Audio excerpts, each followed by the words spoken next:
Selamat sore Mbak. Sore. Asli Kediri dua-duanya? Asli. Iya. Mbak pernah dengar tentang Raja Jayabaya enggak Mbak? Pernah. Pernah. Mbak meyakininya gimana Mbak? Prabu Jayabaya itu menghilang, mokso atau meninggal kemudian dikuburkan Mbak? Menghilang. Menurut Mas sendiri itu Prabu Sri Aji Jayabaya itu meninggalnya itu moksa atau meninggal dimakamkan? Menurut saya sih kalau Prabu Jayabaya itu moksa. Menurut saya sih mokso. Mokso. Makanya kan ada pamoksanya, ada sendangnya. Sendang Tirta Kamandanu itu asal-usulnya sendang Kolosonyo.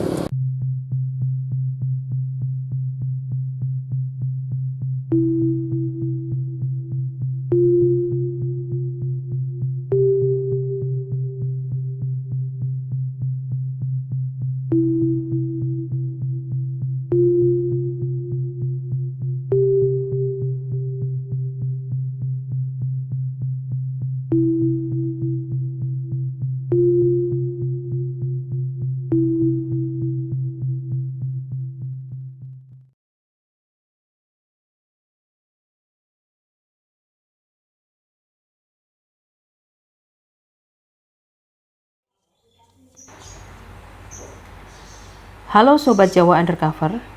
Saat ini kami berada di sebuah pemakaman yang berada di Desa Kawedusan, Kecamatan Plosok Klaten, Kabupaten Kediri. Di dalam pemakaman yang dikenal dengan nama Sentono Boto Putih ini, dipercaya oleh masyarakat setempat terdapat makam Prabu Sri Aji Jayabaya beserta keluarga dan kerabatnya. Prabu Sri Aji Jayabaya sendiri selama ini diyakini moksa di Desa Menang, Kabupaten Kediri.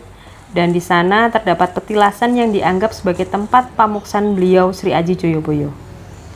Lalu, apakah Sri Aji Jayabaya moksa atau meninggal dan dimakamkan? Tetap stay tune bersama kami hanya di channel Jawa Undercover.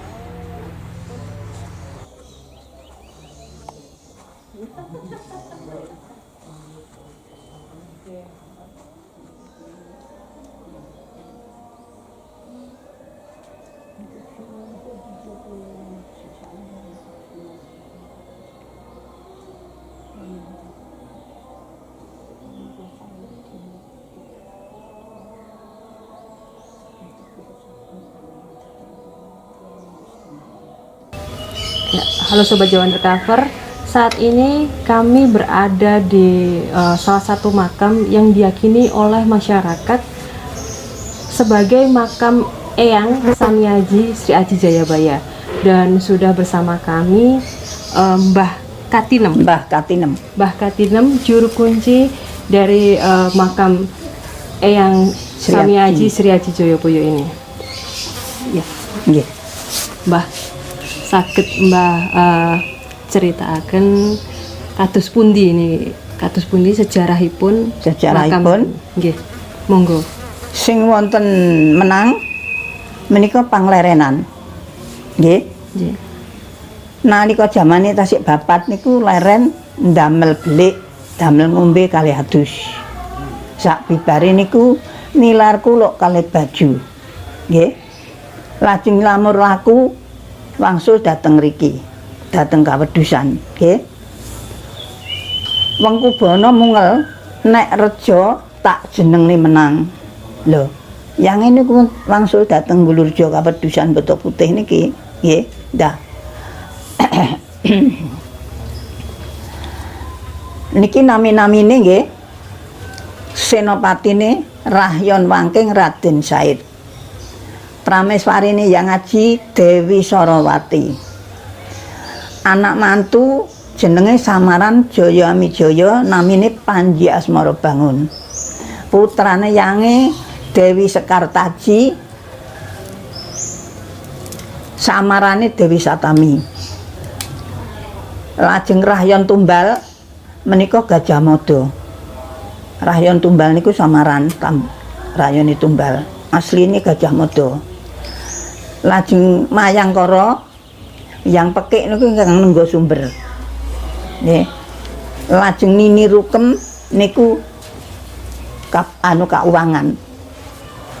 Nah, Nini Randini niku kapten Lah, sumur kula niki Sumber Songo. Nggih. Pindah penggalipun.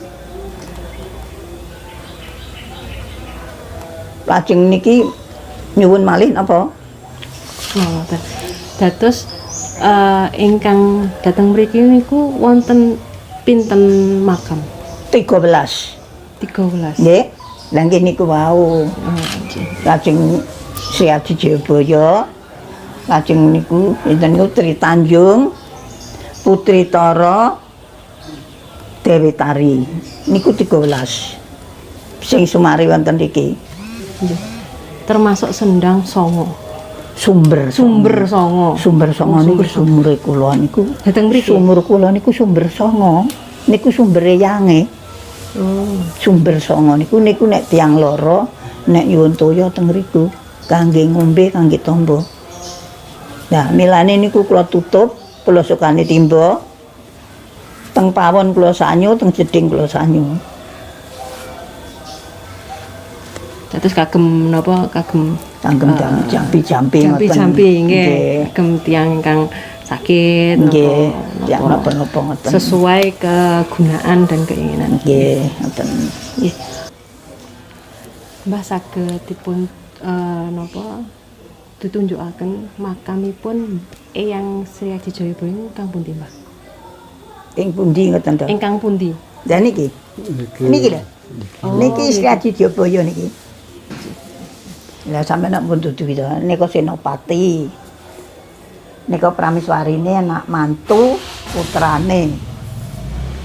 Terus sing ngetan nika Rahyon Tumbal Gajah Mada. Lajeng Mayangkara yang Pekik. Niki Nini Rukem. Niki Kak Wangan. Niku Nini Randini niku kapten. Sumur niku. Itu sumur ini lah. Kidule sumur niku. Ngoten lho. Lah Mbah piyambak niki sampun sampun dipun dipercatus Kalih yange. Nggih kalih yange. Lho nggih Dados juru kunci kepinten niki sampun? Sampun 50 tahun. Sampun 50 tahun. Kula niku pun 83. Umur kula niki 83, bapak niki 86. Lah saderenge Mbah sinten? Saderenge kula, Nggih. bapak kula. Saderenge bapak kula, mbah kula. Jadi turun temurun nggih, Mbah. Turun telu. Sampun keturunan ketiga niki. Mbah bapake ajeng iki. Mbah kula, bapak kula niki. Mergi yange pun matur. Iki sok gane sing kuat taliya anakmu. Lah bapak kula asli nggih kengkilen. Ngoten lho. Bapak kula nggih kengkilenan. Nggih. King Medion rika. King Menjalinan Wedok. Nggih. Ngoten lho. Dadi bapak kula nggih ngerti kalih mriki ngerti. Ngoten. Lah nek yang ini kalih kula nggih kok darani kaya anak, nggih kaya putu, nggih kaya bojo, lah pripun? Kula nek tindak teng pundi mboten oleh. Mungkin nek enten tamu kula digoleki. Kula nate teng Pare disusul. Mbok mantuk nek tamu. Kula mantuk. Kula jeng budal teng Diri, tasik teng Kidul omah do nganti. Mbok mantuk gak usah lunga. Kula mantuk. Dadi sedaya niki nek manggil kula mbok.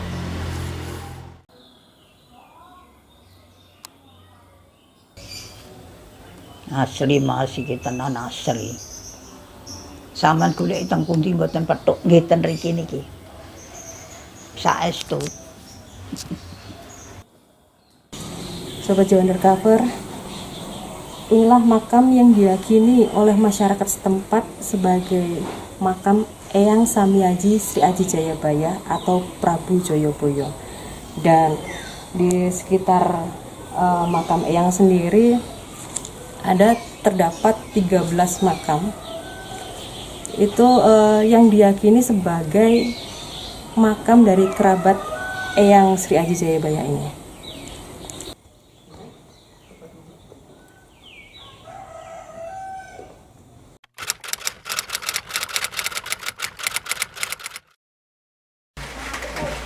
Sobat Jawa Undercover, saat ini kami kembali dengan Mbah Suratin Juru kunci petilasan Sri Aji Jayabaya, Sendang Tirta Kamandanu. Di mana diyakini bahwa di sendang inilah Prabu Sri Aji Jayabaya melukat atau mensucikan diri sebelum beliau moksa. Kita akan berbincang dengan Mbah Suratin terkait dengan keberadaan sebuah pemakaman di daerah pelosok Klaten, Kabupaten Kediri, yang konon terdapat makam Sri Aji Jayabaya beserta dengan keluarga dan kerabatnya. Selamat malam, Mbah. Selamat malam. Ya, terkait dengan sebuah makam yang masih berada di wilayah Kabupaten Kediri, dan di mana makam tersebut konon adalah makam Sri Aji Jayabaya. Sedangkan yang diketahui oleh masyarakat selama ini bahwa Sri Aji Jayabaya itu moksa. Nah, hal ini cukup membingungkan sebenarnya, Mbah. Nah, kira-kira bagaimana tanggapan Mbah Suratin selaku juru kunci Sendang Tirta Kamandanu tentang hal ini? Terima kasih atas pertanyaan. Dan sebelumnya saya mengucapkan keadaan panjenengan di sini karena saya orang beragama Islam, tidak lupa mengucapkan hanya satu kata yang pantas diucapkan, hanya Bismillahirrahmanirrahim. Assalamualaikum warahmatullahi wabarakatuh. Dan kelanjutannya, selamat datang untuk kelompok yang ingin mengetahui dan lewat angin sore Sendang Tirta Kamandanu sekuntum bunga sebagai salam sayang lewat angin sore. Di sini kita mulai berbicara. Kerajaan Kediri asal mulanya dari kerajaan Hindu Buddha pada waktu dulu.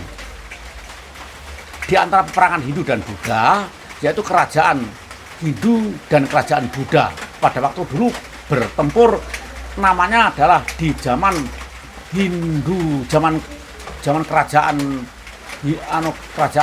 Kalingga Hindu atau Mataram Hindu atau Mataram pertama, kerajaan Hindu. Iya, Mataram kuno. Yang pada waktu dulu rajanya adalah Sima dan Sanjaya, seperti itu. Lah di abad keempat itulah ada satu pertempuran di antara Hindu dan Buddha. Kalau Hindu dari kerajaan Kalingga atau Keling atau Mataram pertama, kalau Sriwijaya dari kerajaan Buddha Sriwijaya. Otomatis pada saat itu dalam sejarah yang ada dimenangkan oleh Buddha. Soalnya pada zaman itu di kerajaan Sriwijaya sudah ada mahasiswa tinggi, sekolah tinggi. Namanya adalah Dharmapala. Dalam sastra kawi, Dharma itu budi yang baik, polo kiwati woe orang yang berbudi luhur. Nah, di sana abad keempat sudah ada mahasiswa tinggi yang gumun, kalau saiki jenenge wong kuliah kali, tapi kalau dulu pamulangan luhur namanya. Lah, pada waktu pengembangan agama Buddha di sana gurunya diambil dari benua Asia, dari pegunungan sekitar Gunung Himalaya, dari kerajaan Kapilawis itu anak Raja Sudadana yang bernama Siddhartha Gautama. Bisa lagi dibalik Gautama Siddhartha. Nah, setelah detik berganti menit tadi itu peperangan, lalu Hindu kalah. Setelah Hindu kalah, yang menjadi pemimpin atau yang merajai di sana, yang mewakili adalah Sailendra. Dan kelompok Sailendra dari bangsaan-bangsaan Buddha namanya Rakai. Rakai Panangka, Rakai Galung, Rakai Pikatan, Rakai Warak, Rakai Waru, Rakai Burung, yang dipimpin oleh Pansapana Rakai Panangkaran menjadikan Candi Borobudur.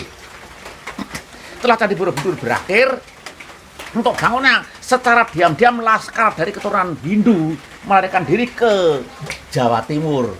Nah, disitulah mulai terbukanya tabir Masaja kerajaan Mataram di Jawa Timur. Lalu di sana tahun 929 keturunan dari Jawa Tengah mendirikan kerajaan Empu Sendok, namanya adalah Medang. Medang Kamulan. Bukan, Medang. Medang aja. Lah dene nek sing ngarani ada Medang Kamulan, Medang Sumawit, Medang Kawit, Medang Purwo, Medang Biyen, Monggo Kerso. Nah, di situ rajanya adalah pada waktu orang-orang Hindu tapi tidak meninggalkan adat Buddha. Lah, di situ Empu Sendok lalu diteruskan oleh anaknya Sri Isana Tunggadewa yang kawin dengan seorang pemuda namanya Lokapala. Lalu Lokapala dan istrinya melahirkan seorang anak Sri Makunta Wangsawardhana. setelah Sri Mangsawardhana lalu menurunkan dua, satu dikawin Dharma Wangsa, dan satu adalah Mahendradatta. Karena Dharma Wangsa menjadi raja, menuntut balas perang karo Sriwijaya mati, lalu diganti oleh Mahendradatta kawin dengan putra dari Bali Udayana, lahirlah seorang Erlangga. Nah, Erlangga kembali ke Tanah Jawa untuk menjadi ratu. Mergo umur 17 tidak diperbolehkan, disuruh bertapa bergelar Ananta Wihaganara. Ananta kita cetak soko utawa naga, wihaga kuwi manuk, nari manusia bertitis Wisnu. Jadi seorang Erlangga dilukiskan seorang manusia naik Garuda di atas ular. Ya. Nah, setelah itu bertapa juga bergelar Jatinendra. Jati itu ning nendra tulet topo kuwi biyen karo merem. Nah, setelah itu yang menjadi wakil di kerajaan Medang adalah Narotama, dibantu oleh seorang Empu Kanwa yang menyalin kitab-kitab bahasa Hindu kuno menjadi basa Kawi. Jadi basa Kawi asalnya kok Kediri gitu ya, ora kok Jogja Solo, karena Jogja Solo yang masih melakukan kisah kerajaan sampai sekarang masih ada basa-basa Kawi. Nah, setelah itu suatu saat kembali ke kerajaan, lalu Erlangga menjadi raja. Di situ beristrikan seorang putri namanya Senggrama. Lalu lahirlah seorang putri dari Erlangga dan istrinya adalah Senggrama Siwi. Senggrama kuwi basa Kawi, mboke Siwi anak Dewi Senggrama atau Dewi Songgolangit yang terkenal jaran atau kisah Kili Suci. Lah nek kono gak oleh dadi ratu, mergo Kili Suci gak iso M. Seorang wanita kalau tidak bisa M tidak boleh jadi ratu. Soalnya mati langka dalam keturunannya. Tidak memiliki keturunan nantinya. Ya, lek dadi raja atau rabi putrine ganti anak gak apa-apa, mergo ratu selire akeh. Tapi kalau seorang raja yang menjadi pokok menjadi raja, lek M tidak bisa M tidak boleh, sudah gak bisa termati langka dalam sejarahnya. Lalu kerajaan Kauripan, lalu kerajaan Medang diganti Kauripan. Nah, setelah saat menjadi raja kerajaan Kediri, kerajaan Kauripan atau Medang tidak diperbolehkan, lalu kerajaan dibelah jadi dua, yang membelah adalah Empu Baradah, lah kuwi nek kuwi petilasane. Lah, menjadi Raja Jenggala dan Daha. Lalu Daha dengan Jenggala lalu perang menjadi satu. Setelah perang jadi satu lagi. Lah, terus lalu dinamakan Kediri Iketing Dua Saudara menjadi satu, atau disebut Panjalu, suatu kerajaan yang diadakan pada anak lanang. Jalu itu kecil lanang. Jadi kerajaan yang diadakan oleh Erlangga oleh bapaknya pada anak lanang. Lalu kita singkat saja, raja pertama. Lek zaman sekolahku biyen mek gur enake loro, tapi sekarang karena satu banyak otentik prasasti peninggalan kuno yang digali, lalu terbukti otentik adalah Raja Kediri yang pertama adalah Samarawijaya, yang kedua adalah Jayawarsa, yang ketiga Sri Maharaja Udungga, yang keempat Baweswara, yang kelima Joyoboyo. Sampai Joyo Amijoyo atau Aryaswara atau Joyo Amiswara Saraswara atau sampai Candra sampai Dandang Gendis atau Kertajaya tahun 1224 dipateni karo Kenarok, kerajaan Kediri hancur, tinggal kerajaan Tumampel dijadikan satu dengan diri, lalu dibawa ke Malang menjadi kerajaan Singosari yang bergerak rajanya Kenarok atau Raja Singamurti. Kita simpahkan kisah tentang saiki, monggo kesok kita mengupas tentang ya di zaman kejayaan Joyoboyo. Inilah tempat ini tempat Mamenang, tempat bersemayam Joyoboyo, yaitu Moksa. Lah, Moksa itu dalam bahasa Hindu orang yang sudah mencapai tingkatan tinggi nilai yoga brata yang mati bersama raganya hilang. Jadi cara wong sing cidhek karo Gusti Allah, cara wong Islam wong makrifatullah sing dekat segala-galanya diterima oleh Tuhan. Jadi kalau orang yang suci hati suci diri sudah mencapai tingkatan yoga brata mati namanya Moksa, bersama raganya hilang, diterima oleh Tuhannya. Nah, inilah tempat wajah pamoksan yang namanya pamoksan atau petilasan Moksa Sang Prabu Sri Aji Joyoboyo. Jadi menurut Mbah sendiri, Sang Prabu Sri Aji Joyoboyo ini Meninggalnya secara maksa. Iya. Meninggal menghilang beserta raganya. Itu adalah suatu keyakinan agama Hindu. Nah, kalau tadi Anda tanya sangat dengan sini, ya gini. Kalau di sana terbukti otentik, kuburane Jayabaya anake sak putune. Keluarganya. Jadi juru kunci. Juru kunci yang bersejarah harus satu pengertian, punya sastra, punya bisa mengerti arti sejarah. Ibarat kamu sebagai seorang pegawai, kamu nyambut gawe naik kejaksaan atau naik kehukuman, lek gak sarjana hukum, lah muni kok piye kan buta dengan hukum. Ya. Terus kamu jadi seorang polisi pasal saiki gak iso. Ya. Terus kamu jadi lurah foto kami itu tentang pengertian desa gak ngerti blas. Kan diguyu wong akeh. Jadi semua pejabat itu lek kangge kula harus sedikit-sedikit 60% mengerti arti jabatannya dan arti bidang sesuai apa yang dibidangi. Ya.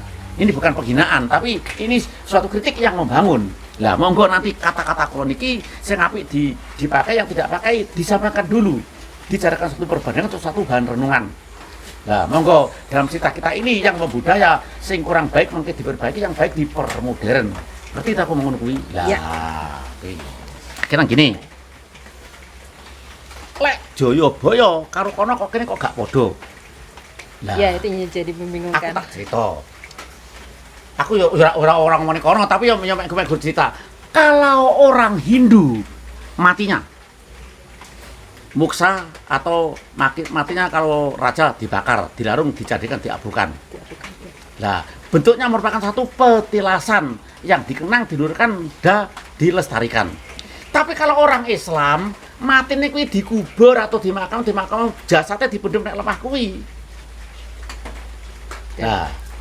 Nah, malah dan nih ada kuburannya, dan ada nisannya. Nah, kalau di lain tempat itu ada iki sarane Jayabaya, iki kuburane Jayabaya, iki kuburane ponak-ponakane iki anake kuwi, itu aku tidak menentang, bukan tidak menghina. Aku nggumun. Lho, nggumun kan oleh tanda tanya. Heran. Lah, heran.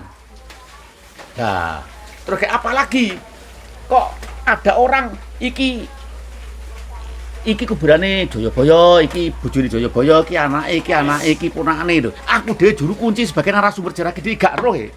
Cerita ya mau aku kira-kira kok. Lah aku omong kenyataannya berarti umurku padha karo Jayabaya wong roh kok. Nah. Sampeyan roh Pak Karno? Iya, Pak Budi Karno? Iya. Ah urung roh. Sama lahir tahun piro? 85. Nah urung roh. Mek guru gambari. Sejarahnya tahu. Lah roh sejarah bener. Kaya aku lahirku 44 karo Pak Karno kuwi uga ngeruh, tapi nalika 45 aku wis enek. Ngerti? Ya. Kisah Jayabaya aku ngerti, tapi ora roh. Lah lek ora umurku padha karo Jayabaya. Lah itu ngono jawabane penak ae gak sarna-arna.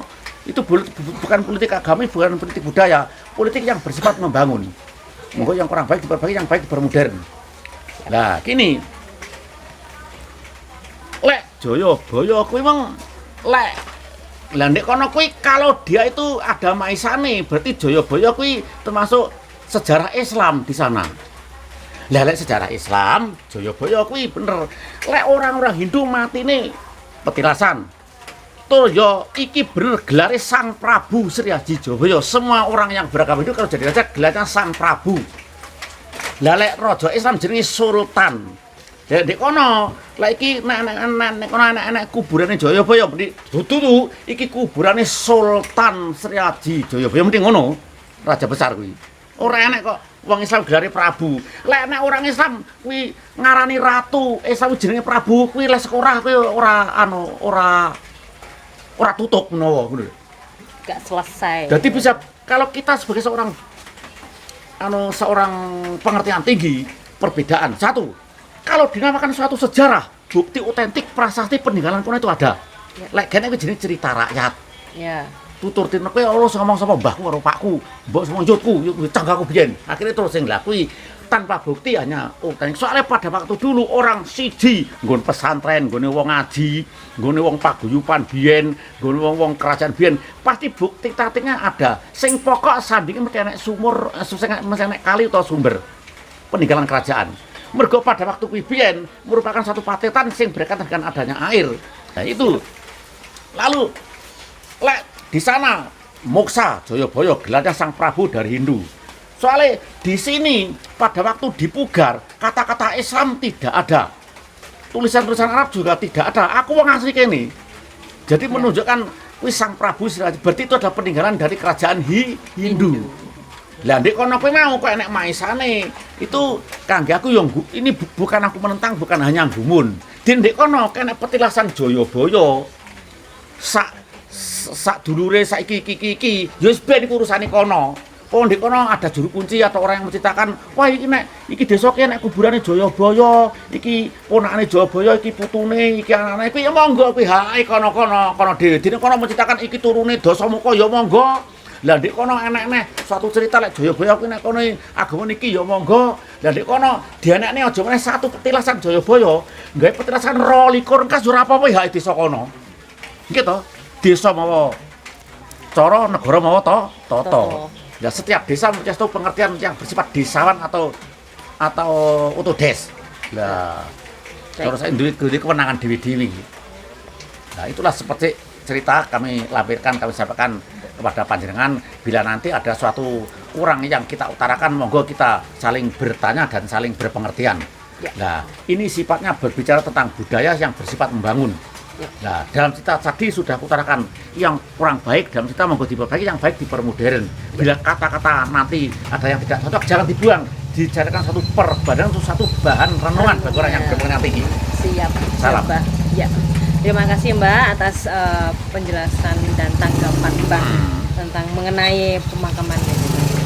Jadi saya tadi cerita bukan melok sana. Aku cita karepku dhewe dene kok enek kono saran jenenge Jayabaya, ya yang suatu kejanggalan aku nggumun tok.